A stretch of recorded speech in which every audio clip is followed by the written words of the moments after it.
How they raised me my entire life was be biblical. Well, both are family.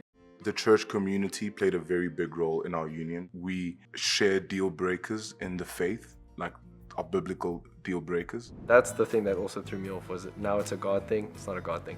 Being Christian, we waited until marriage. Finding love is always a blessing, but finding it in church always reflects the kind that God shows His children. These couples found love in a place of worship. Okay. So we met at church. I was interning there, but that's kind of where I was at when Tseho started coming to the church. Yeah. So basically, my sister and I had gotten baptized the month before, and the girl that happened to baptize us invited us to the church. She was like, yeah, you should join our young adults. And lo and behold, there's Santana, I don't know, editing some video, doing some intern thing. And then that's literally how we met. So what we thought about each other, I thought she was a lot, because she had a septum piercing, and she was loud, and she was Miss Drama. I'm studying theater. I think my impression of Santana, I don't know. I think it was just like he was a beach boy. Like, he had long hair when I met him. So I was like, oh, he's cute. But other than that, not much. What inspired us essentially to like move from friends to like dating basically was our relationship with God. Because during that year, we really just got to know each other as friends. So like we went from like obviously just being like, oh, they're cool, to being like, oh my gosh, like actually we share a lot in common, and actually really enjoy spending time with this person. Oh, we think the same, or we get along the same. And you know, just kind of almost like wanting to see him every Sunday. And then when we kind of felt like, yeah, we wanted to move forward, we went to our mentors, and they ended up saying like, you guys should just be best friends. Because they were like, your relationship needs to have a foundation, and the best foundation for any relationship is friendship. I think the biggest surprise was as I started to grow older and I started to get out of the home in which I grew up in, that naturally has its own kind of biases and this and that, where the world opened up and it was like, oh, I could actually marry a girl who's not necessarily white. And then Lobola was opened up and I was like, oh wow, this is interesting. We both got on board. Yeah. Because there was a time when we both were like... Even I was not on board with Lobola. And so I would say I even had more so of like a culture shock with even my family's like traditions when it came to like getting married and dating and how they wanted to go about doing things, because how they raised me my entire life was just biblical, just be biblical. Well, both are family. Literally, around the time of wedding, there was all of this stuff, all of these traditions and expectations, and we were like, but it wasn't communicated. So they were almost like, but you guys didn't do this, and this is supposed to happen. And we went, but how do we know that it's supposed to happen? We weren't told. So it wasn't that they had an issue with it or anything. They were just, they had a norm in their head of how they would go, both on her side and on my side, African culture and white culture. And it didn't really always fit into that. There was some like bumping heads here and there, but nothing major. Another big culture shock was going to her family over Christmas, because my family is very like mellow, toned down. If they are having a good time, it's probably around Christmas, and there's probably like a little bit of alcohol involved. It's like braai vibes, and everyone's having a good time. Her family, stone cold sober, dancing and making dance circles, and then the next thing I'm getting rated on how my dance moves are in a circle full of the whole family. So it was embarrassing. No, you did great. That's the thing. Everyone was like, Santana dance is so great. You're a white man, the only white man in the house, and they say, get in the circle. We're going to judge how you dance. Okay, it wasn't we're going to judge how you dance, but they were thinking to amapiano. That's scary for anybody. Don't tell me it's not. With Lobola, I actually started that journey like when we were still dating, and I started looking into it. It was really tough because a lot of people who were saying, yes, do it, kind of didn't have a reason other than you just have to. There was, but it just felt to me like there isn't a like conviction. Oh, but it's so good, and it's kind of like, hey, you just have to do this. And the guys who were saying no seemed to have a decent biblical stance. So my stance beforehand was like, okay, I don't want to go back to paying for people or any kind of, even just treating people like property. Exactly. None of that mindset. So when it came time to it, and we started having conversations with my now brother-in-law, it was a lot of frustration and us disagreeing, and then eventually taking a step back and going, oh, I think we see what this is all about. This is an excuse to get the family together, to get the family to get to know each other, to have there be this relational thing, this Almost like a blessing, like a blessing, an occasion where you are intentionally stepping into marriage, which is kind of cool. I think a lot of white folks are like, you meet for the first time at the wedding, which is a little strange now that I think about it, and now that it's been brought up, I'm like, that is weird to meet your future family. Whereas now we got to meet them and get to know them before. My most and least favorable part of my partner's culture. Do you have? I would say, what is my most favorable? You know what it is? And this is what I've noticed about my white friends. They always have dinner together at a table. Oh my gosh, I love that so much. And so to be able to sit at a table and just be like, how was your day? Revolutionary, revolutionary. And that's just his life. That's literally, it was just an expectation. And then when it comes to my least favorite thing, I would say it is how, I don't know if it's just I think it is almost like the indirectness of, I don't know, of maybe like what would occur in a lot of white houses that I grew up in, which is like, I guess in a black house, you're very, no. It's like friends as well. Friends as well. It's just like there's a lot of things that kind of can get swept under the rug. Like passive aggressive. You know, the Karens of the world, you know, they just say a remark and then they smile and they move on with life, and then there's no real clocking of like, how did that land? How did that make you feel? My least favorite thing that I've experienced with her culture and even friends of mine that were black that came from a similar culture was there almost seems to be a little bit of a hierarchy in families. I experienced that at Christmases where it's like the adults table, the kids table. The kids sit outside or the kids go do your kids things. And I was like, yo, okay, this is proper. So in our experience interracially, we have had some quite intense Experiences. I guess comments or opinions or ways of seeing the world thrown at us from family members. People directly saying, should I say the metaphor? Okay, so there's a metaphor that came from one of our family members. His side. My side, when they found out that we were together. And the metaphor was, I just think that there is a principle we observe in God's creation that we should take to heart. And that's the thing that also threw me off, was it now it's a God thing. It's not a God thing. The principle is, you can see all the animals go to the watering hole together and they all drink from the same watering hole, but then when they leave, the giraffes go with the giraffes, the buffaloes with the buffaloes, the zebra with the zebra. And I said, are you saying we are different species? Sis, no.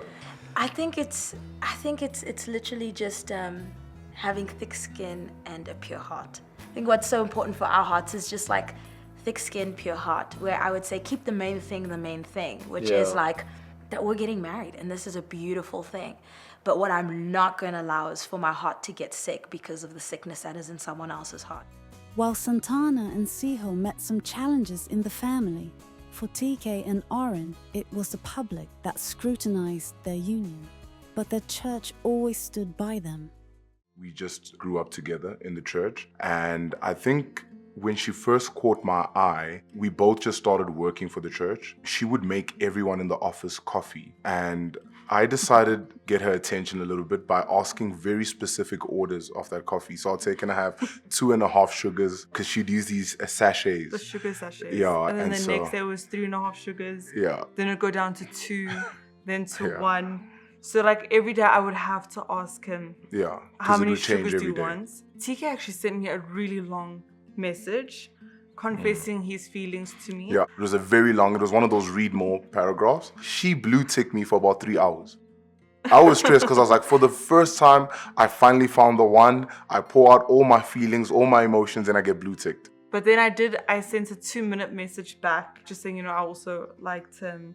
The church community played a very big role in our union because being an interracial couple, in our church, it's a normal thing. We don't stand out.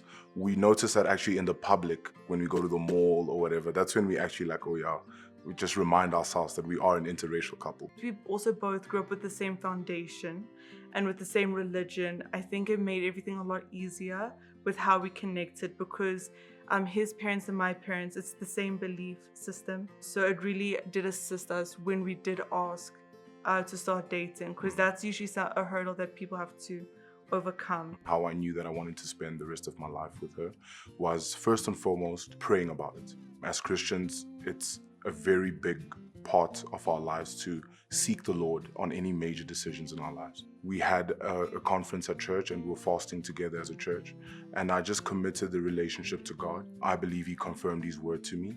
And apart from that, another way that I definitely knew that she was the one is when I introduced her to my family, when I brought her home. As a Black person, you don't just bring someone home. And she was the first girl that I brought home. And when my mom came to me and told me that she loves her and that I should marry her, that was also extra confirmation for me. For me, how I knew he was the one is I just had a peace in my heart. There was no red flag, there was nothing to doubt. And I mean, his family's amazing as well. We're very blessed and privileged in the sense that we share deal breakers in the faith, like our biblical deal breakers. And a lot of them are just, even before we'd started talking about marriage or anything, it was something that we both knew and we understood that we're on the same page with. I would say a deal breaker I have would be to maintain a level of respect for each other at all times. With my culture, my background, where I come from, it's honor is a very big thing, honor and respect. I'm happy that she has always honored and respected me in everything. I also agree that with the respect aspect, just like genuine respect for each other, for each other's cultures and for each other's families, I think that is the biggest one, which also he's never crossed boundaries with. The biggest culture shock for me was how quick I was introduced to the whole family. I just thought that, we would build first and get to know each other better. It was the day we started dating, I was introduced to the whole family. I think for me, it was some of the foods. Our friends invited us for culture day, and then they had the baby fish and the tripe. When they were cooking it, the smell of that got me, because they cleaned it in the basin. They put peanut butter in rice. That is something I haven't seen before, but it tastes very good.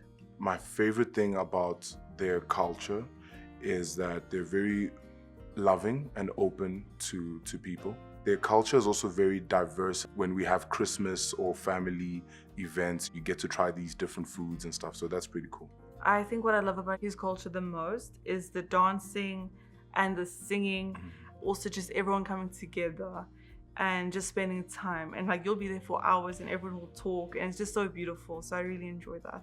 I don't think I have the least favorite, because they're always so joyous and it's always like a celebration. No, I'm gonna look bad for having something I No, don't you like. can say.